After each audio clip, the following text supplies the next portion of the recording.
আসসালামু আলাইকুম ওয়া রাহমাতুল্লাহি ওয়া বারাকাতুহু। প্রিয় দর্শক, জাতি ধর্ম বর্ণ নির্বিশেষে সকলে আশা রাখি আল্লাহর রহমতে ভালো আছেন। আমিও ভালো আছি আলহামদুলিল্লাহ। তো গুটি কয়েক কথা আলোচনা করার চেষ্টা করবো ইনশাআল্লাহ। কিছু দালাল মিডিয়া, কিছু দালাল নেতা নেত্রী আছে, তারা চায় উস্কানিমূলক কথা বলে হিন্দু মুসলিম দাঙ্গা লাগাতে চায়। এরা না হিন্দু না মুসলিম, এরা এলাকার দুশ্মন, জাতির দুশ্মন, দেশের দুশ্মন। এরা চায় না, এরা নিজেরাও শান্তিতে থাকতে চায় না, অপরকেও শান্তিতে থাকতে দেয় না। আর কিছু দালাল মিডিয়া আছে, এরা অপপ্রচার করে, মিথ্যা অপবাদ দেয়।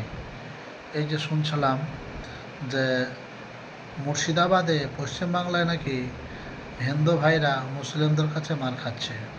কত বড় মিথ্যা অপবাদ! তো ওই সমস্ত দালাল মিডিয়াদেরকে বলতে চাই, যারা মিথ্যা অপবাদ দেয়, যারা মিথ্যা অপপ্রচার করে, ওই সমস্ত দালাল মিডিয়াদেরকে বলতে চাই, সঠিকটা জানুন, তারপরে প্রচার করুন।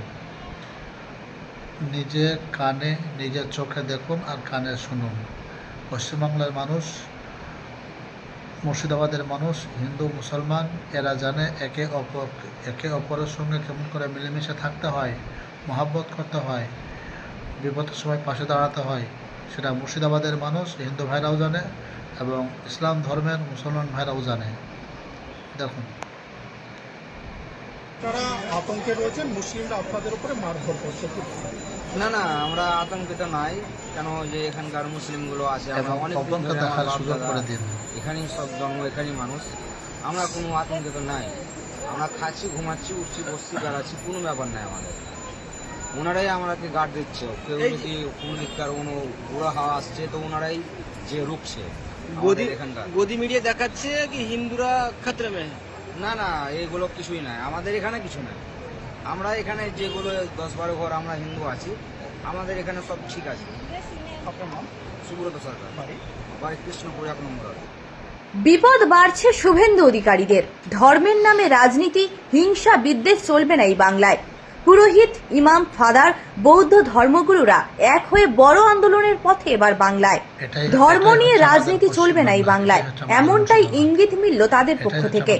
হিন্দু, মুসলমান, খ্রিস্টান, বৌদ্ধের মধ্যে কোনো দূরত্ব নেই, কোনো সমস্যা নেই, খোলাখুলি জানালেন ধর্মগুরুরা। বিজেপি তথা শুভেন্দু অধিকারীর বিভাজনকারী নীতির বিরুদ্ধে এবং বাংলার বুক থেকে বিদ্বেষের রাজনীতি এবং ঘৃণা ভাষণের বীজকে উপড়ে ফেলে সম্প্রীতির এক নতুন সুর গড়ে